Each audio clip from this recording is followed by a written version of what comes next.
GM. Welcome to Web3 Academy. It is the weekly doer spotlight, a place for entrepreneurs, businesses, and creators to explore and learn how to use Web3 to transform business models and build thriving communities.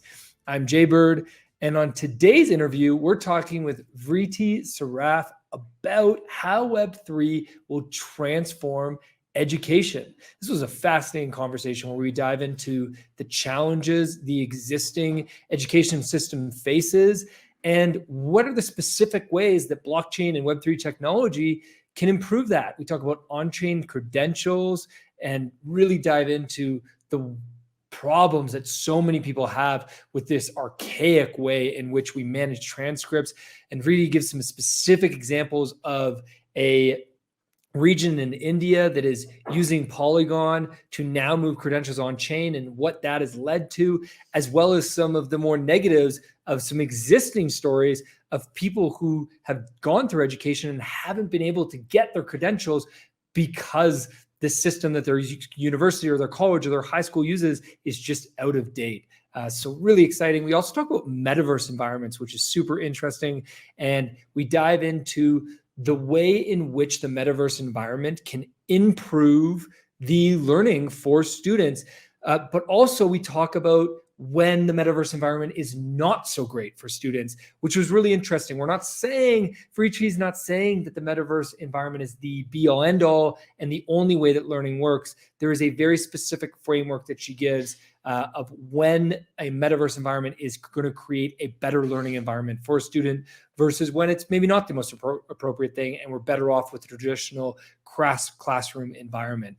And then we also dive into why Vriti founded ED3DAO and the three phases in which the DAO is aiming to reimagine learning. Really interesting perspective on both education, but also on DAOs and the manner in which DAOs can scale and achieve incredible results in a short period of time.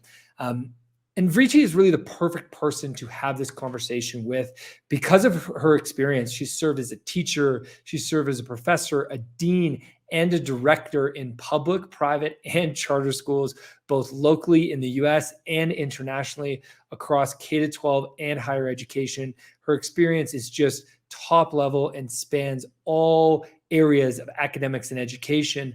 And then more recently, she is the CEO and founder of K20 Educators, which is a metaverse space for learning communities and has been recognized as the world's top 200 innovative edtech companies. And she's also the co-founder of ED3DAO, which is a community organization built on the blockchain for educators by educators. And as a bonus for listening to this episode, Vriti wants to give you a free ticket to her upcoming ED3 virtual Unconference with top educators and leaders in the space from around the world, taking place this week, November 11th to 13th. So check out the links in the show notes. There's only a handful of tickets available for free. So first come, first serve. Hopefully you can grab one, you can attend. I'm going to be attending. Would love to see you there. Really excited for this conversation. It's just an unreal conversation about the disruption that blockchain is going to cause in a traditional industry like education, and really how it can make it so much better. Before we jump into today's show, let's take a minute to hear from our sponsors. The future of social media is here, and that future lives in Web3 on top of Lens protocol. Web2 social platforms are broken and ripe for disruption. You see, the epicenter of social media is the creators, and yet they are the most neglected. Web2 platforms like Facebook, TikTok, and Instagram are all essentially robbing creators of their worth. Creators are a new type of entrepreneur, forming new types of businesses. Yet with Web2 platforms, creators don't own their content or their profiles, and that's their product and business. Instead, they are tied to the platforms they choose to create on. Well, just like how crypto is freeing us from banks, Web3 is freeing us from these centralized platforms.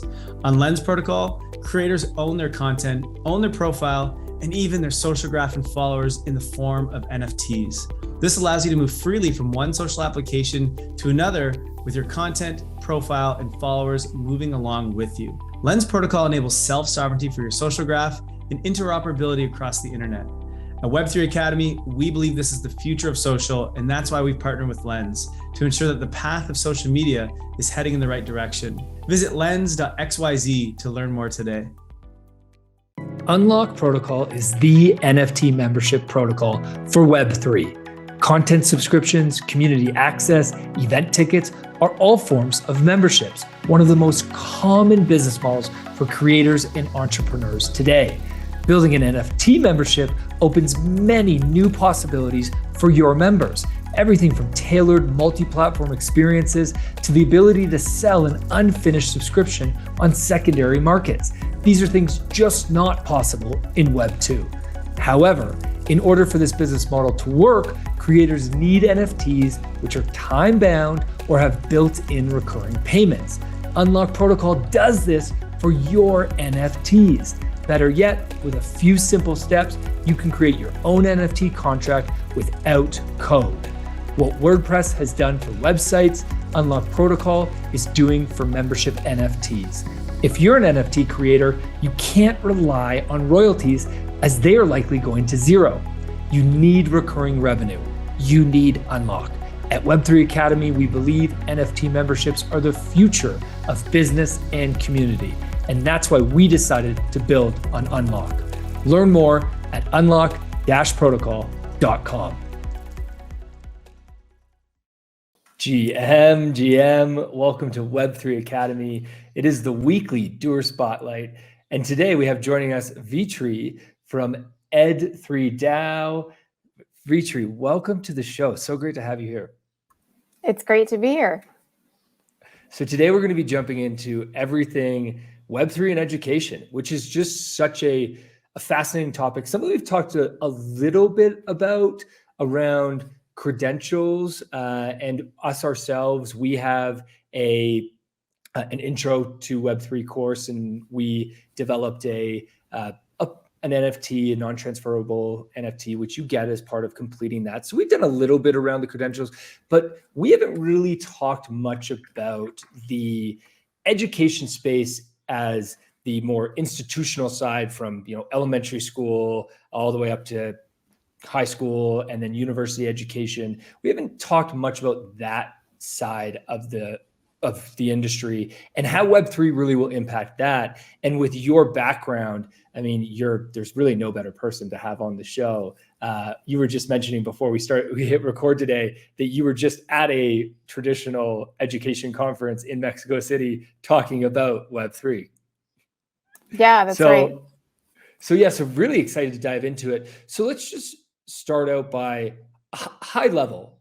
Tell us, what are you seeing about the ways that Web3, and maybe, you just were at this conference. What did you speak about at the conference? What are the ways that Web3 at a high level can transform education? Yeah, I mean, we have to think about it from a few different ways, right? So we have to think about it from a principle and ethos way. So how is Web3 sort of contributing to the larger sort of principle sets? And then the other one is like the practical ways, like how is the technology actually changing the way that we think about education? So if we think about those from the principle set, there are all these like incredible set of ethos and practices that are emerging through Web3 that have been around for decades, but are actually much more popular in the Web3 ecosystem. So the concept of decentralization, self-organization, immersive learning, regenerative learning, self-sovereign identity, all that kind of stuff. And applying that to education could be basically game-changing for the education industry. And then the other side of it is, there's particular ways that Web3 can actually impact education from like an infrastructural level. So one concept is the concept of unbundling learning through on-chain credentials. Another concept is changing the way that organizations are actually set up through the DAO model to contribute to education, whether they're edtech or schools. And then another way is how we actually think about learning itself, because learning is much more online these days. How can we leverage Metaverse systems and blockchain to actually change the learning experience online? So those are some ideas that we're thinking about in the education industry. Wow, so much to unpack there. Okay, so let's take these one at a time, and let's actually start with I love what you said around the principles first approach. So let's start with the principles first approach. So I'm not sure I'm equipped to tee us up here, but you mentioned a few concepts there, regenerative learning, that I think are very interesting. I myself haven't been in education for years. I graduated from university 20 years ago or so. But just talk to us a little bit about the principles and how the ethos of Web3 maybe crosses over and supports that principles first approach. Yeah, so I think if we think about the principles that I've identified right now, so let's say the concept of regenerative learning or regenerative economics, right? It's been around for a while. It's been around for about a decade, probably a little bit more. And the reason why it hasn't been able to proliferate, in my opinion, across educational systems is because we haven't had the right technology to support the implementation of it. And so what blockchain is allowing us to do is to take those concepts, like let's say self-organization or decentralization, or the concept of like virtuous cycles of learning or virtuous cycles of economic development. And it's allowing us to actually use the technology to proliferate those ideas in ways that we haven't been able to do before, in ways that we wanted to, but we haven't been able to. So I'll give you an example here. So the concept of on-chain credentials or unbundled learning. Unbundled learning is, has been around since, MOOCs basically developed, massive online open courses. Right. And, some people will say that MOOCs haven't been like that successful at changing the way that, people around the world access knowledge because there's such a low completion rate and there's still a barrier to entry. And I think one of the reasons why it hasn't been as successful, even though it has been, like there are hundreds of millions of people taking online courses.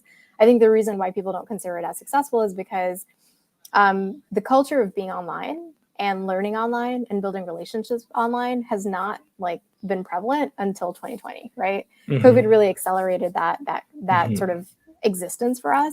And so I think what's happening with Web3 now is that because we have these alternate ways of learning, alternate ways of recording our credentials, of saving our data, of saving our, our documents, and changing the way that, changing the ownership structure of the credentials that we earn, it's allowing us to actually reinforce the concepts and the sort of learning structures that we developed 10 years ago.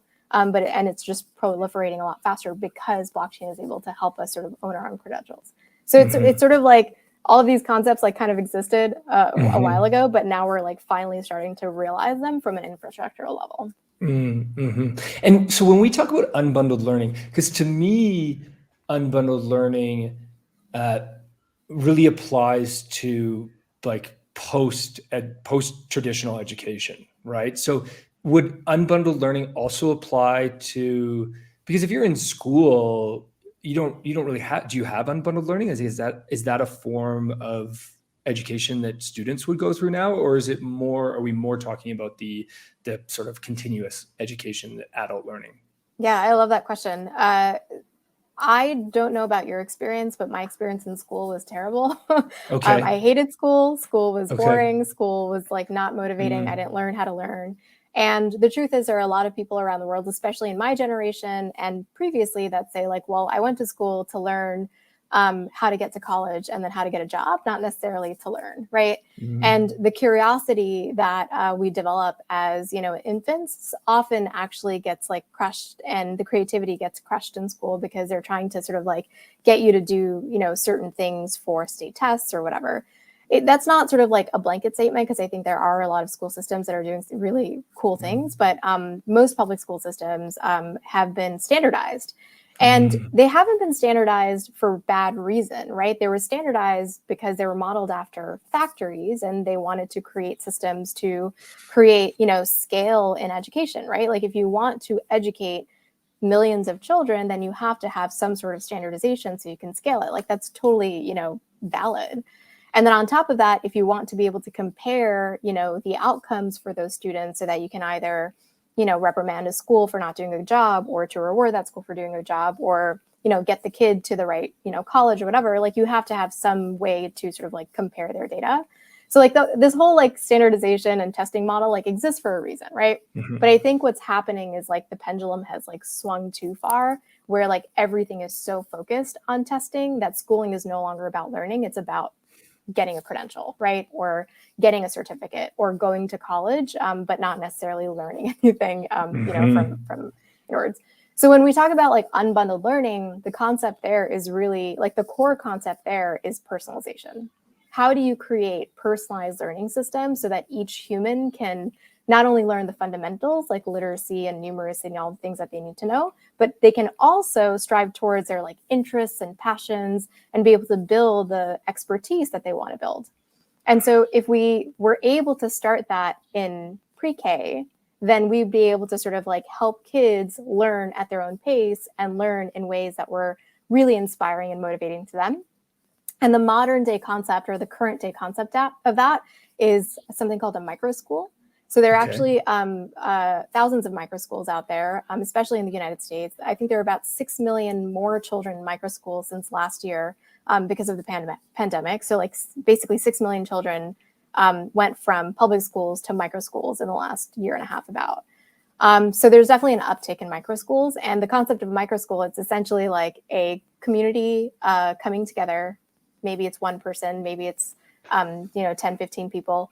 And they create a very small informal institution that then gets formalized. And that organization or institution holds, a much smaller group of students. And all the engagement, instruction, pedagogy, all that kind of stuff in that school is like very much personalized to those students. Huh. And yeah, so it's like such an interesting way of doing it because, if that community is choosing to rely on that small group of individuals to give their kids an education, then they can actually not only, have more influence over what's happening because it's a much smaller group, but their students can also get much more personalized instruction in ways that, that are much more helpful to those students. So like that's sort of like the modern day. So unbundled learning can happen starting kindergarten, right. And I would encourage it to, but yeah. Wow. It's so interesting. And it brings up so many questions for me then around, okay, so, because I mean, a few things that come up for me. One is that sounds like a DAO. That's the first thing. I'm like, oh, micro school sounds like a DAO. Cool. Totally. Okay, let's talk about that. The other, before we get into that though, because we definitely wanted to chat about DAOs later on.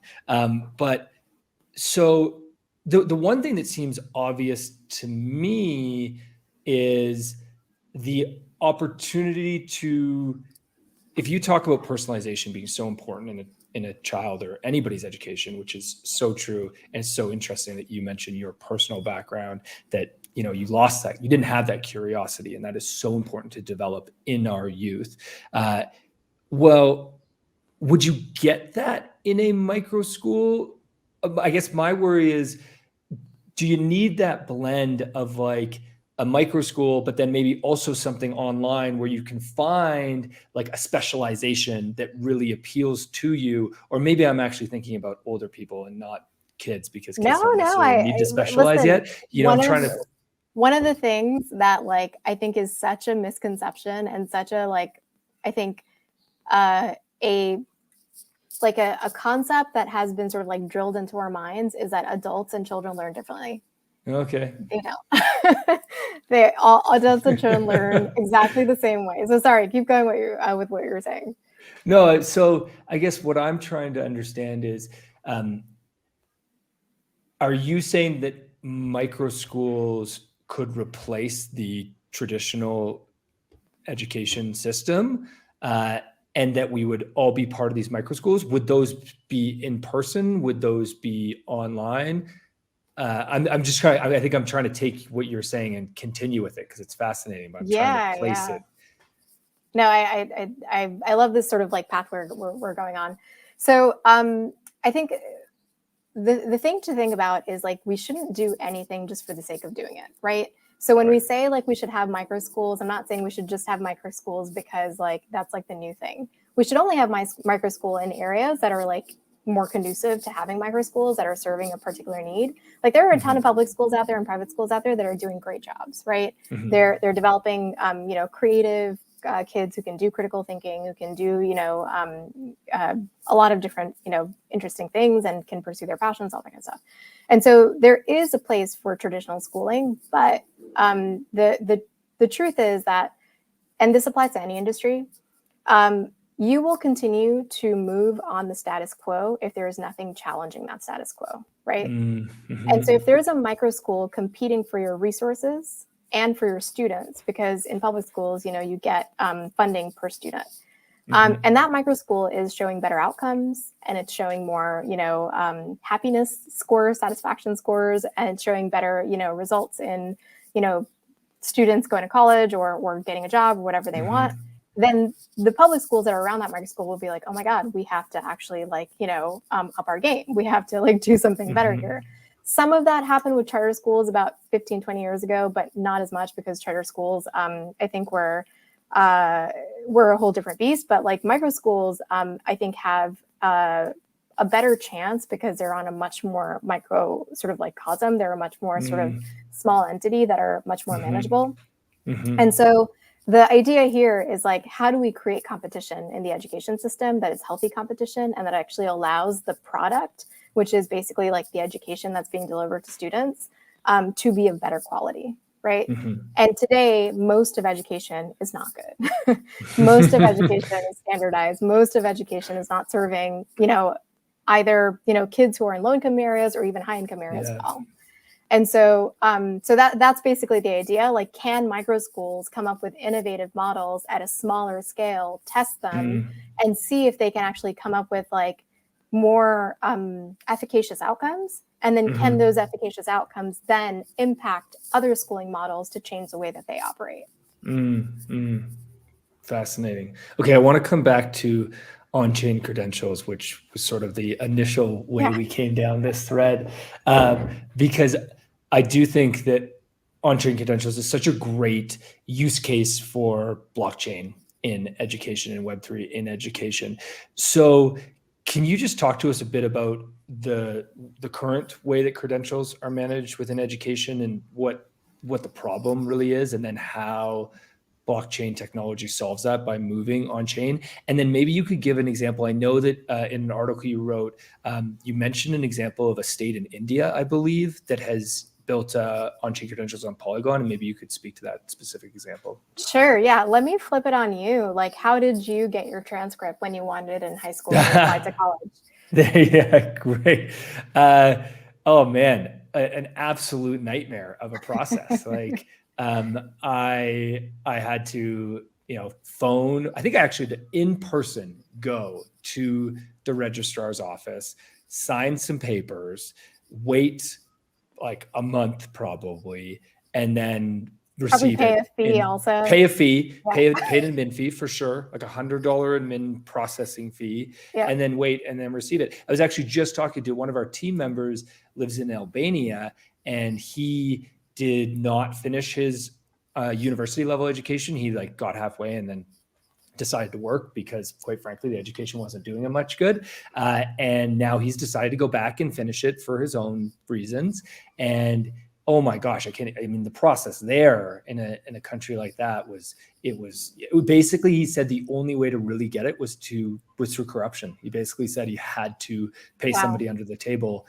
Otherwise, he was you basically don't get it, or maybe you get it in 6 months. Yeah. Wow. I could not have set up that answer better.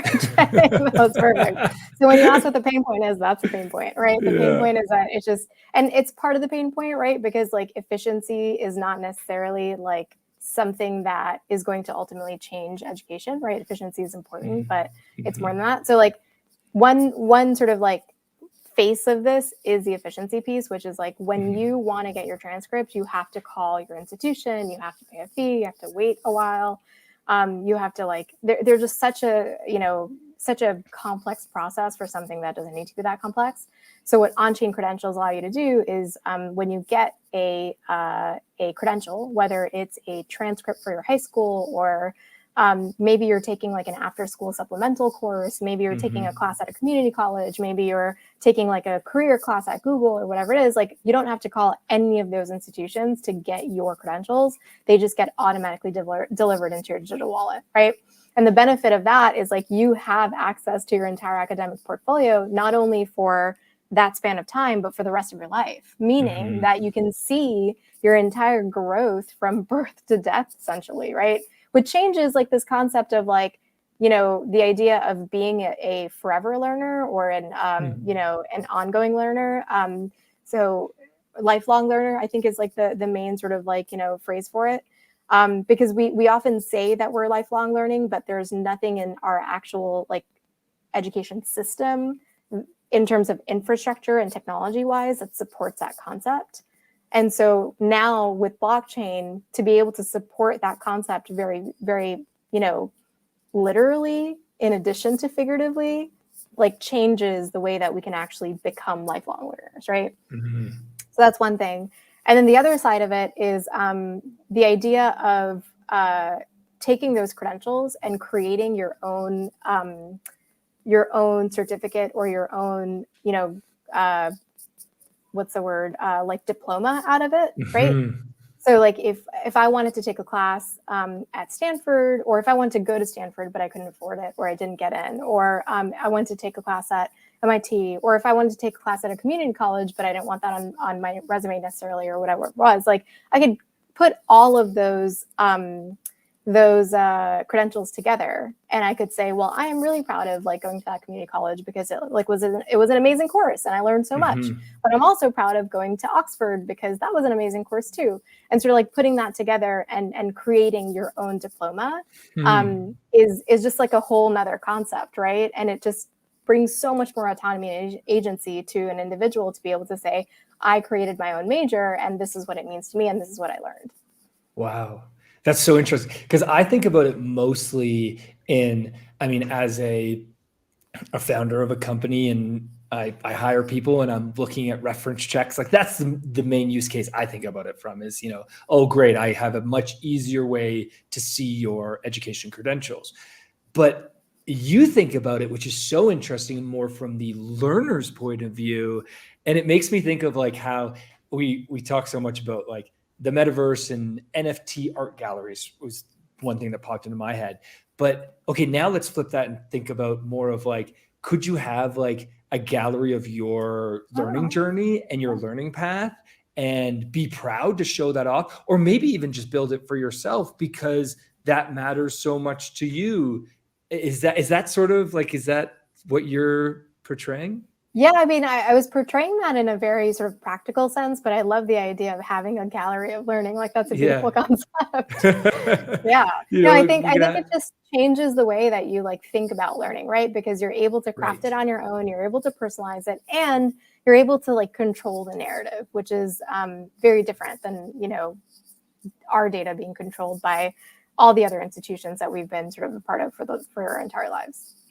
Wow, cool. Okay. I want to move forward to, the India example. I want to chat about that quickly. Do you know much about that?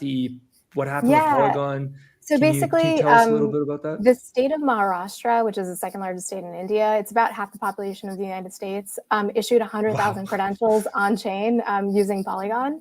And so they eliminated, I think, about like 200 interim steps to be able to like issue a credential. And they like really just like created such a more efficient system. My like guess is part of the reason they did it was because they wanted to experiment with the technology and sort of like, you know, get a little bit of press for it. But at the same time, like the fact that they were brave enough and, you know, agile enough to actually be able to like implement this system is pretty magical. And there are a lot of students in India, a lot of people in different countries that want to take their learning and want to get jobs elsewhere. So like they have made it so much easier for this group of 100,000 students to actually be able to go to different places and say like, hey, here's my transcript and I own it. I don't have to call an Indian institution. It's funny, the example that you gave about your Albanian colleague is interesting because my cousin, who's from India, she was raised in India and she like went to college in India. She's in her late 40s, early 50s now. I was talking to her 2 nights ago, and she was just like, yeah, I have been a stay-at-home mom for my entire life, but I like really want to get a job. But and I want to be a job as a substitute teacher. But the DOE is asking me for a transcript for my college, and I called them, and they don't have it. Like, I went to school like 30 years ago, and they just don't have it because it's in India. And so she has no way of being able to be a part of like the public school system today because like her transcript is just gone. It's just gone. Oh, that's awful. That's so awful. And I guess that brings up the point as well of, as we become more migratory and we become more online, which can sort of tee up the metaverse environments conversation that I want to have next. But we need to be able to take our credentials with us. I mean, this is, I think, a big use case that we all talk about for blockchain and for Web3 is, you know, whether it's your identity, your credentials, or your wallet and your money, you know, you need to be able to take those across borders in a simpler way as we become a world that travels more, moves more, and isn't so stuck in where we're born. So yeah, so that need for online credentials or on-chain, credentials is even higher. Yeah, I love that point. It's so true. The world is more global now, right? Like we have so much more access. Flights are cheaper. You know, when I was in high school or college, like it wasn't very common for people to travel. And I would be like, oh yeah, I've been on a plane 50 times. And people would be like, wow, that's so cool, right? Like now it's just like, so what? Everyone's been on a plane 50 times. And so like that concept of like the world being more accessible to us is really changing the way that we learn, the way that we earn, the way that we live, the way that we build community around each other. All 4 of those themes are, by the way, our conference themes, which I'll tell you about later. Cool. But those sort of like ideas are, you know, changing because the world is so much more close to each other and, you know, so much more global. And so like, yeah, to your point, like these credentials really help you accelerate that lifestyle, right? Yeah. Yeah. Okay. Awesome. Wow. Okay. Off the top, you mentioned metaverse environments as another way that blockchain and Web3 will transform education. I think I'm just going to pass this one over to you because I'm so curious as to the way you see it from the education standpoint. Yeah. So there's a lot that we can talk about here. So the thing about metaverse environments that are magical is that you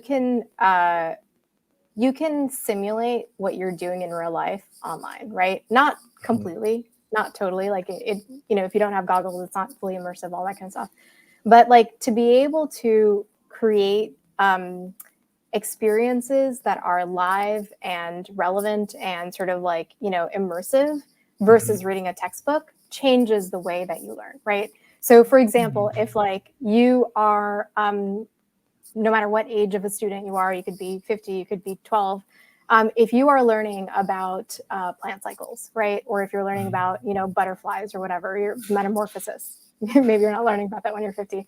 And you are reading and looking at images in a textbook versus you're actually like walking into a metaverse environment as a butterfly and experiencing that change, right? It just changes the way that you experience the actual education. And so what metaverse environments are really great for education is a couple of things. Number one is enhancing the learning itself and creating experiences that bring things to life, right? So that's through simulations, through immersive environments and stuff like that. Another really great use case for metaverse environments is the idea of social learning, especially if you're not in a classroom and you're sort of like, you know, either remote or you're, you know, wanting to connect with people from all over the world. So the idea of, you know, a classroom in Florida being able to connect with a classroom in Germany is a pretty magical thing because, again, the world is getting so much smaller. And so this is going to be another great way for students to start sort of experiencing that sort of global nature of it. Another thing, so the first thing is immersive. The second thing is social learning. Another idea here is the ability to have agency. So the ability to actually choose how you want to learn, when you want to learn, how you want to learn. and what you want to learn. So basically being able to like walk around as an avatar and walk into one experience versus another experience. Like one of the, we had a think tank last year for my company, K20 Educators, where we worked with a platform to build educational spaces for them. And I had 7 educators from around the world as part of this think tank. And one of them built a map where you could dive into the human body as an avatar. And the magic of it was that if a student wanted to, like, let's say everybody started off in like the intestine, but if a student said like, hey, you know what, I'm not super interested in this, I'd rather go explore the brain, they could just go explore the brain and have like all these activities that they could do, but then come back and convene with the classroom, right? So like that sort of agency just changes the way that you like internalize and are motivated by the learning, because you're not told what to do and you can sort of explore what you need to, that it's still in the realm of what the teacher wants to teach, right? That makes me feel like it reminds me of the Magic School Bus. Magic It makes School me Bus, yeah, feel I talk like about that all the time, I'm Miss Frizzle, and I'm driving the bus now, and I get to decide where the bus goes first, right? Yeah. So yeah. Go ahead. No, it's just one of the things I was going to say is like it's not all sort of like, you know, rosy here, right? Like we know that there's overstimulation in metaverse environments. We know that social media hasn't had the most positive impact on students. So like whenever I talk about metaverse environments, like I want to always sort of be careful to say that like we shouldn't spend all of our time in metaverse environments. We shouldn't spend our time in online learning, because like it's not actually good for human development to stare at a screen all day, right? There's this study that came out from Stanford where they identified these, you know, 4 situations where metaverse environments should be used in education. The acronym is DICE, and they said, don't use metaverse environments for no reason, right? Don't use them because they're shiny and they're fun, whatever. Use them if you have a lesson that requires an experience that is too dangerous. So if you want them to learn what it would be like to not have oxygen at the top of the mountain, right? If it's impossible, so if you want them to learn what it would feel like if you were like a virus that is in your body, you can actually simulate that through a metaverse environment. See if it's counterproductive. So like if you wanted to teach people like, well, what would happen if the bees got wiped off from the planet, right? That is not something that we would want to simulate, but you could simulate that in a metaverse environment and sort of like show what that would be like, right? That would be counterproductive. And then E, if it's too expensive. So if you wanted to take your kids on a trip to Rome or to, you know, Greece or whatever, you could actually do that in a metaverse environment without spending any money. So that acronym has been really helpful to me in like guiding educators and school leaders in understanding when to use metaverse environments and when not to use it. That's so great. That's very helpful. Okay, let's we could keep talking about metaverse environments, but let's keep moving along, because there's so much else that we want to talk about on this show today. So let's chat about, I'm not exactly sure how to tee this up, but I want to talk about DAOs. And I'm not sure if we should approach this from the angle of ED3 DAO as an organization, what you guys are doing, or if we should approach it from the angle of more generally how DAOs can have an impact on education, and more how like decentralization can have such a big impact on education. Which way do you think we should go at this? Yeah. Why don't we start off with the ED3 DAO and then move into like larger aspirations? Okay, great. Yeah. So tell us about ED3 DAO. Let's start there. What is ED3 DAO? Yeah, so ED3 DAO is the first DAO for educators by educators. A DAO, as you know, stands for Decentralized Autonomous Organization. The way that I like to describe it is it's like a co-op on blockchain. Basically, blockchain is used to automate, governance systems and funding disbursements. And so ED3 DAO, the goal of it was, we know that Web3 is going to fundamentally change the way that most industries operate. It already has been, right? Blockchain has been incorporated into supply chain manufacturing since like 2015, and credentials have been, created by MIT and by Microsoft, 10 years ago also. So like we know that this shift is happening, but as is the case with education as of 100 years ago. Education is really hard to change. And, technology is often comes and attacks education in a way that isn't always conducive to the industry or conducive to the way that, students learn or the way teachers teach. And so the thing that we're trying to do is we're trying to get ahead of it. We're trying to get educators to understand what's happening in the ecosystem and start taking those opportunities to actually incorporate Web3 into education in ways that are actually helpful to their teaching and their learning. And go ahead if you want to continue. Yeah, no, I was just gonna talk about the way that we're doing that, which is that was gonna be my question. So. Okay, perfect. And so the way that we're doing that is we're developing the DAO in 3 phases. The first phase is we're educating educators. Our goal is to educate 1 million educators about Web3. Wow. So we have a bunch of free resources. We've got a newsletter. We have, these weekly chats. We've got, mastermind groups. We've just got a ton of resources that are totally free. Then we have these micro credentials that we've created that are 1-month courses that actually give you a verified credential on chain after the fact. And these credentials will teach you about blockchain and Web3 and Metaverse and all that kind of stuff. And then we also have this conference coming up in November that we'll talk about later. So that's the first phase. The second phase of our DAO is incubation. And this is where the larger question comes in, where you were saying, how can decentralization change education? So we really think that, in the past 100 years, the way that education has evolved has really been top down. It's been through, business people or technology people coming in and sort of developing a new solution.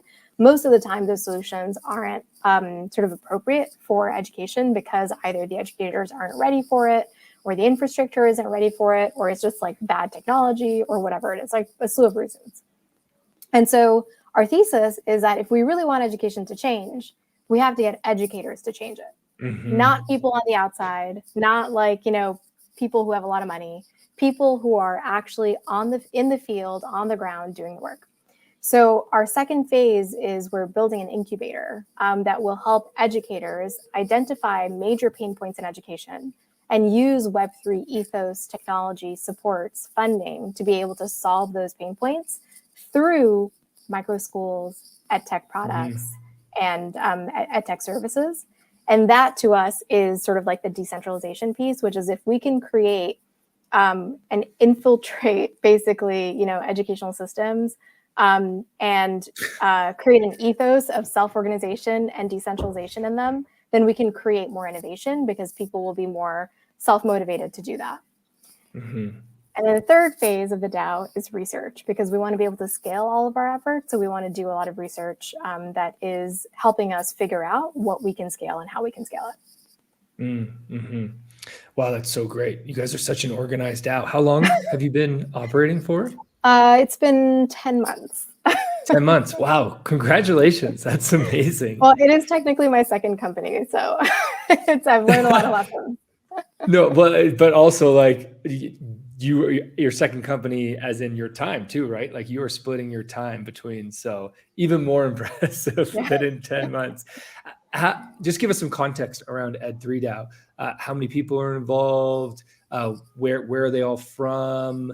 How does somebody new get involved? Yeah, so we've got about 1,200 people that are sort of engaging in our Discord. We've got I think it's about 500 NFT holders that are sort of official members. And I think they're from 50 different countries around the world. We've got a big world map that one of our community members updates every week. And the people that are in the profile, they're anybody who identifies as an educator or somebody who's interested in changing education. So it can be somebody who's in the school system, whether it's K-12 or higher education, or it can be a parent, or it can be, someone who's in technology, but really cares about education. Doesn't really matter. There just needs to be some sort of mission or interest, commitment to education. And the way to join is, you can join for free in the Discord to just sort of hang out with us. But if you want to be a member and you want to vote and you want to get access to our perks and our conference and everything, then you would just buy an NFT. And then if you can't afford an NFT, then you can do some work for the DAO and then you can get in that way too.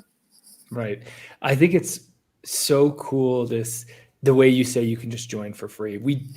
when we think about DAOs in comparison to traditional corporations, one of the things that is so apparent to me is that in order to join a traditional corporation, you can't just walk into a meeting, right? You can't just walk into the office and like walk around and experience the culture of it. I mean, maybe you could on like a certain day of the week if they had an open house or something, but this decentralized organizations, you can just go into their Discord. And in your case, like you said, you can just come in for free.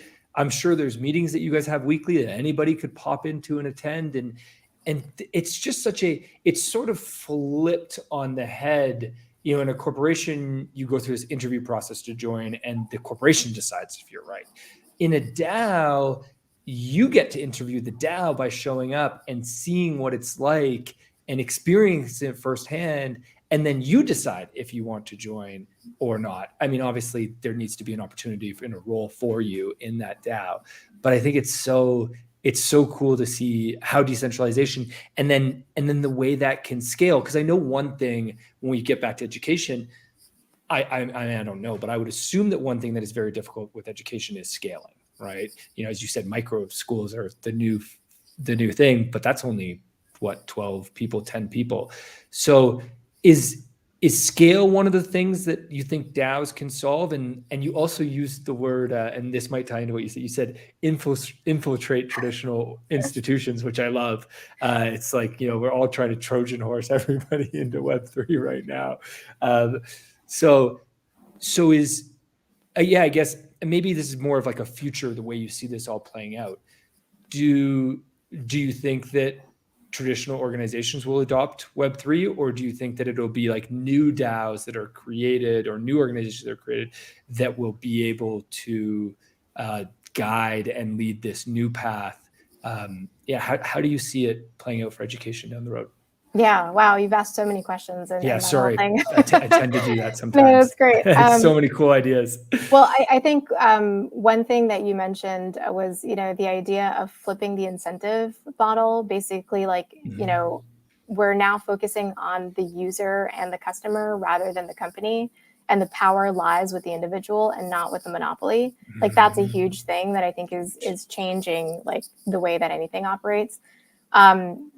So in terms of like where DAOs are headed, I think that it's really hard for traditional like industries to completely change and reinvent themselves, especially if they have legacy systems that are actually in some ways doing really good for the world. So for example, like the public school system, like even if the pedagogy isn't great, it is providing shelter and food for like hundreds of thousands of kids around the country, right? And we can't just upend that. We can't just say like, okay, your school model sucks, so we're just like going to, you know, not provide, you know, this basic service that kids need. So I think everything is going to come sort of like with this time, but I think there's like this parallel train, two trains sort of like running on two parallel tracks. One is like this innovative group of people that are trying to do things differently and create these micro schools and tech products and DAOs that are like changing the way that we think about education. And then traditional education systems are continuing to sort of like run along this path also. And I think what's happening is like there's like people in the train sort of like yelling across to the other trains being like, hey, you should try like, you know, this pedagogy or this lesson, or you should try using crypto to like simulate what microeconomies could be like. And then the people over here are like, oh, that's an interesting idea. So basically like what I think is going to happen is like they're never going to, I think, touch, because I think they're always going to be parallel. But I think the traditional system is going to elevate. I think it's going to elevate from the ideas of the non-traditional, and it's going to actually go into a better path, and it's going to learn how to do things better, because not only is it learning from like the people that are taking the risk, but it's also learning from the pressure, right? If there are going to be more people flocking to the untraditional systems, then the resources are going to dictate, you know, whether this train continues being traditional or, you know, is adopting better pathways. But I don't think that they're ever going to like necessarily intersect, because they're just Maybe in like 100 years it might, but like I don't think they're gonna like fully intersect right now. So we're optimistic. We believe that it's possible. So I mean, you speak at conferences, and you mentioned that you just like traditional education conferences. What's the reaction you get when you're at these traditional conferences and you talk to that audience about Web3 and about blockchain? I think it's like I would say it's like a spectrum. So like some of them are like you, where you're just like, whoa, I haven't like heard of these ideas before. These are really interesting. I'm going to go think about this for the next like 30 days, right? Like it's like very sort of like excited and like intrigued and like all that kind of stuff. And there some of those people then like either go do something about it, or they just continue to get stuck in their ways because the sort of systems around them are not conducive to change. And then other people are like, oh, that's a really interesting concept, but I'm largely skeptical because like I don't know enough about it.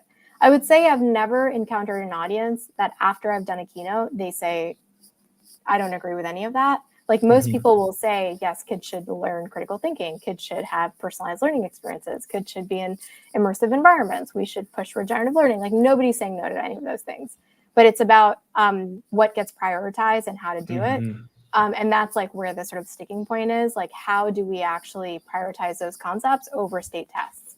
How do we prioritize those concepts over like, you know, assessment bodies that are sort of like lobbying for bigger, you know, all that kind of stuff.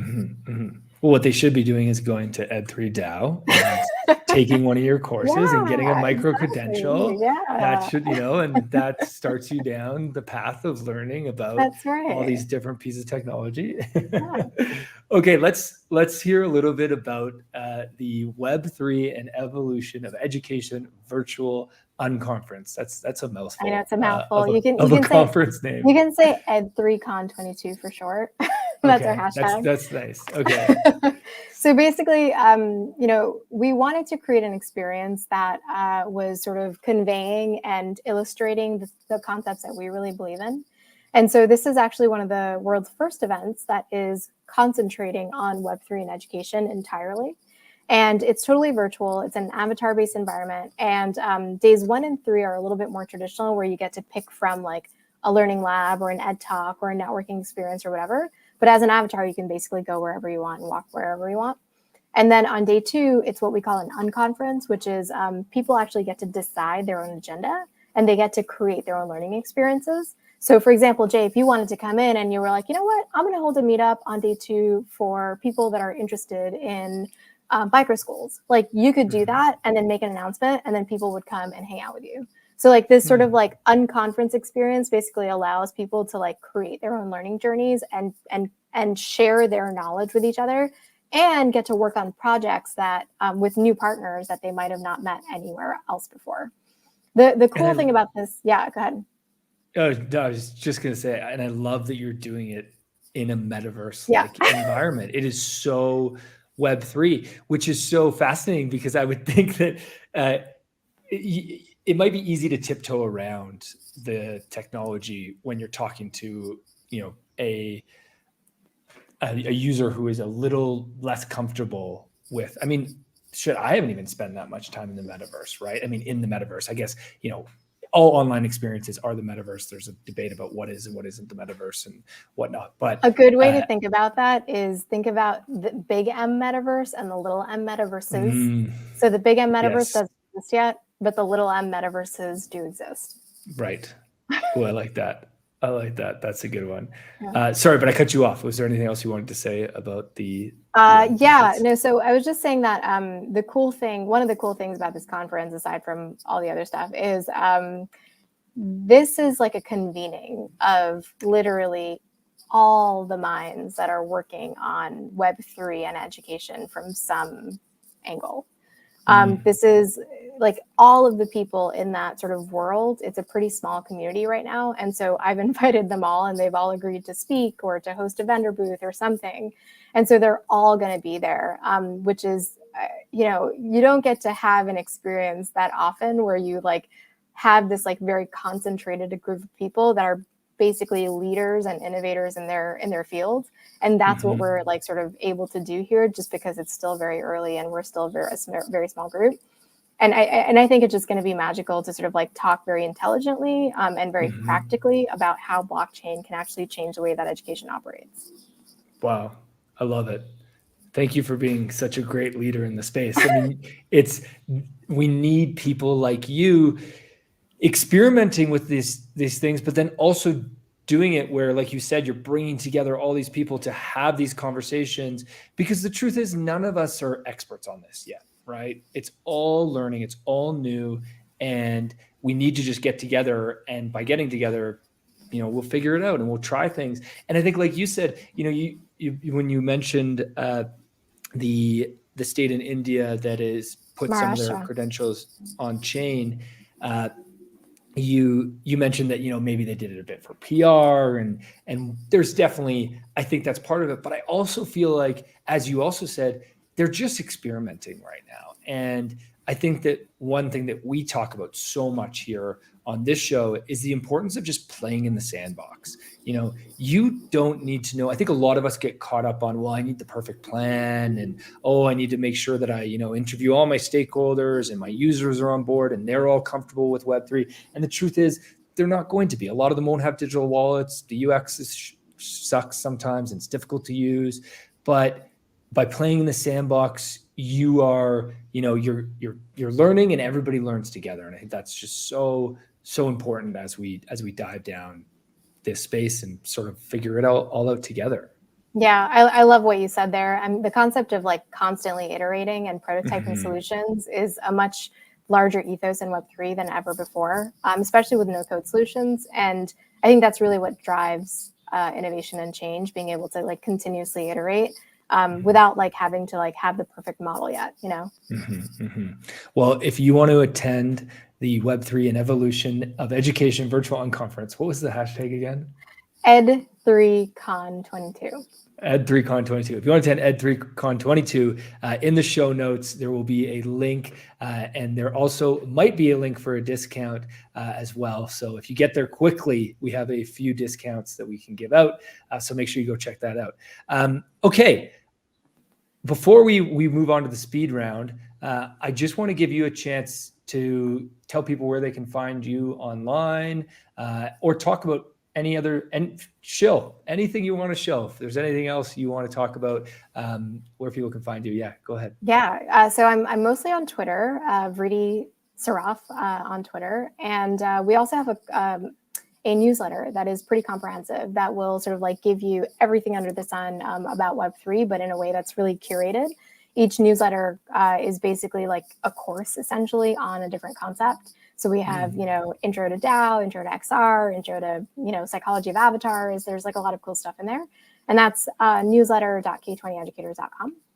And then, yeah, just, if you want to support Ed3DAO and you don't necessarily want to be a huge part of the education movement, but you want to support in some way, we would love for you to buy our NFT too.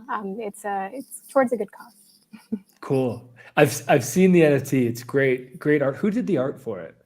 So we had a 3D designer, but the art was conceptualized by one of the original founding members and Michael Cohen, and then I sort of like conceptualized it. Cool. Yeah, I love the art, and it's got a great profile picture for yourself on Discord, which I've seen a few times. So I love it. Okay, let's wrap up with a speed round. Just a couple fun questions coming at you. First, what's an NFT you'll never sell? I really love my crypto coven. I have a thing for witches.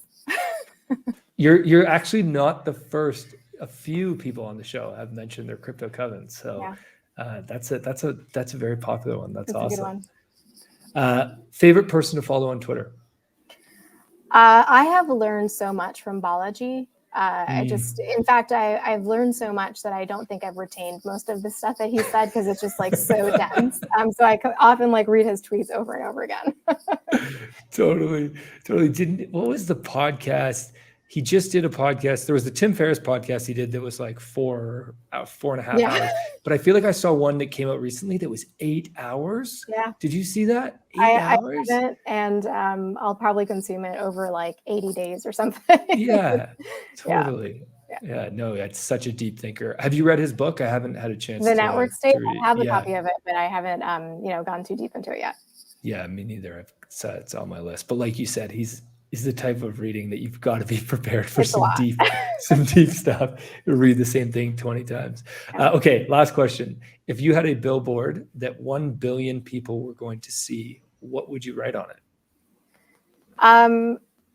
This might sound silly, but I would write, take your kids outside. Okay. There's just so much time that we spend inside. And like, I feel like we've lost the sort of like love of the outdoors and like the love of nature or travel or whatever. And I think it's important for people to like get back to that. What if you don't have kids? Take yourself outside. Yeah, that's great. And a very ironic way to finish an episode where we've been talking about online the entire time. Well, I mean, I think that's an important thing, right? It's like you have to have a balance, like anything that, so there are all these people out there that think that we're like pushing this sort of like extremist dystopian future of like us being online all the time. And it's so important to understand that you should only be online. You should only be in metaverse environments, part of DAO, whatever, when there's utility. You should not do that all the time. And like, I try to emphasize that as much as I can. Yeah. I mean, it just brings up the question for me of how do you see, when we think about traditional education environments, so classrooms, maybe K to 12 classrooms, do you think that there will be a mix of in classroom and online? Will all classroom be online? Will it all be in person? Like, how do you see that happening?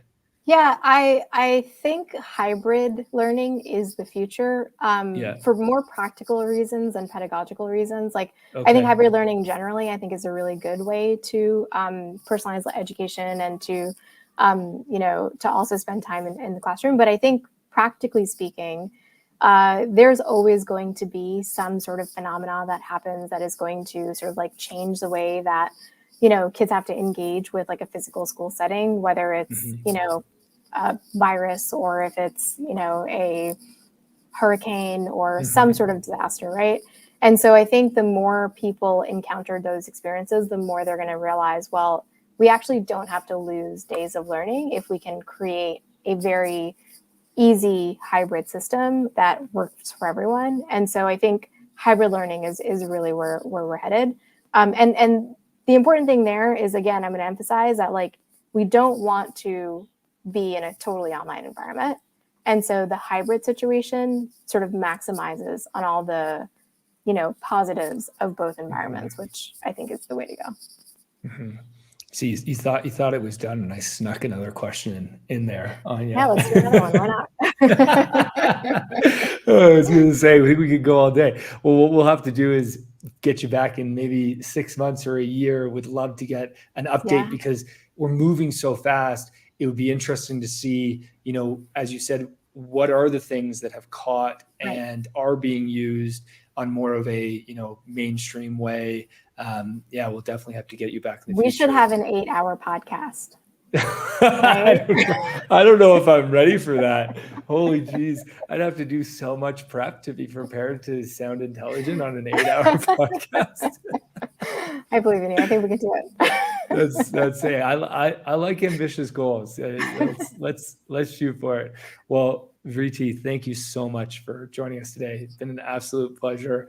And to everybody listening, definitely go check out the ED3DAO Con 2022. I think I got it right that time. Hopefully we'll see you online and in the metaverse. Thanks so much for joining us today. Awesome. Thank you. Have a great day, everybody. Have a great week. Cheers.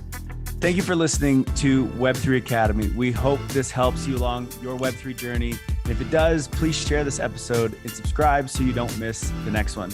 Nothing in this podcast was financial advice. Crypto and Web3 can be risky. You can literally lose it all. In fact, if you invest on account of what we say, you probably will lose it all. So don't do that. In all honesty, the point of this podcast is to remove the noise of markets and price and focus on utility and implementation anyway. So you should not take any of this as financial advice. Thank you, friends, and see you in the next one.